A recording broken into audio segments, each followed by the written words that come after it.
তো ওরিড হলাম, এইটুকু বলতে পারি যে আমরা একটা মেন্টাল একটা প্রিপারেশন নিয়েছিলাম, পরিবার সাথে পুরো দেশ, পুরো পশ্চিমবঙ্গ সবাই। তো সেখানে এরকম একটা হঠাৎ করে সব কিছু যখন প্ল্যান, সবাই মেন্টালি প্রিপেয়ার যে কালকে এত পুরো দেশবাসী তাকিয়ে রয়েছে কালকে দিনে, সেখানে হঠাৎ করে খবরটা আসায় একটু তো কোথাও একটু আশাহত হলাম। বাবা কি বলছেন? বাবাও ওই চুপচাপ শুনছে, খবরের দিকে তাকিয়ে। আর আপনারা কি আজকে আরজিকর যাচ্ছেন? হ্যাঁ, আমরা পুরো পরিবারই আরজিকর যাচ্ছি। বিচারপতিরা হয়তো দিল্লিতে বসে আছেন সুপ্রিম কোর্টে, সেটা তাদের থাকারই কথা, কিন্তু আমাদের বাংলায়, কলকাতায় আমাদের লক্ষাধিক ডাক্তার এবং সাধারণ মানুষদের মধ্যে বিচারের যে একটা প্রত্যাশা এবং বিচারের জন্য যে আমাদের রাজ্যের মধ্যে যে একটা অস্থির উগ্রীবতা চলছে, তা আমার মনে হয় আমরা হয়তো, আমি জানি না যে আমরা কি দিল্লিতে বা সুপ্রিম কোর্টে আমাদের সেই মনোভাবটা, আমাদের সেই প্রয়োজনটা কি আমরা জানাতে পেরেছি অ্যাডিকুয়েটলি? বুঝতে পারছি না। কারণ সুপ্রিম কোর্ট এখনো অব্দি যে কয়েকদিন হিয়ারিং করেছেন, আমি উকিল নই, আমি হয়তো চুলচেরা বিচার করাটা আমার ডোমেইন কম্পিটেন্সের মধ্যে পড়ে না, কিন্তু কোথাও যেন মনে হয়েছে যে সুপ্রিম কোর্ট এটাকে অন্য একটু 5টা সাধারণ কনস্টিটিউশনাল ম্যাটার বা একটা জেনারেলিটি দিয়ে দেখছেন, তাদের থেকে আরো দৃপ্ত হাতে, আরো দৃঢ় হাতে, আরো কড়া মনোভাব আশা করা ছিল।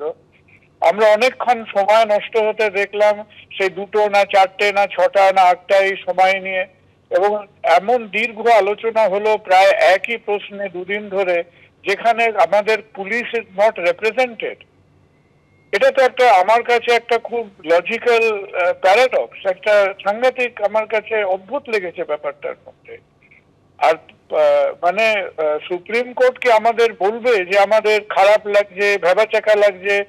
একটা হতভম্ব হবার জায়গাটা তো সুপ্রিম কোর্ট নয়। সুপ্রিম কোর্ট আমাদের বলবে এই কাজগুলো ঠিক হয়নি, এই কাজগুলোর দায়বদ্ধতা এখানে সেখানে আছে, এবং এই তার প্রতিকার বা এই আমাদের দণ্ডাদেশ। তো সুপ্রিম কোর্টও আজকে যদি একটা সাধারণ মানুষের মতো তারা কত হতচকিত, এই নিয়ে হিয়ারিং পর হিয়ারিং এর সময় নষ্ট হয়, আর কপিল সিব্বলের মতো লয়াররা তারা কখনো মুচকি হাসছেন, কখনো তারা একটা বেশ মৃদুমন্দ সোশ্যাল কনভারসেশন করছেন। এটা ঠিক আমাদের বাঙালি এবং বাংলার যে মেজাজ বর্তমানে, তার সঙ্গে কোথাও এটা ঠিক খাপ খাইছে না।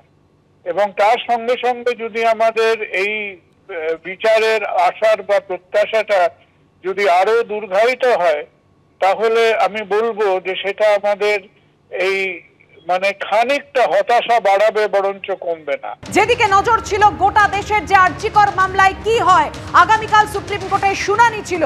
আরজিকর মামলায় আগামীকাল সুপ্রিম কোর্টে শুনানি হচ্ছে না। কাল সুপ্রিম কোর্টে প্রধান বিচারপতির বেঞ্চ বসছে না।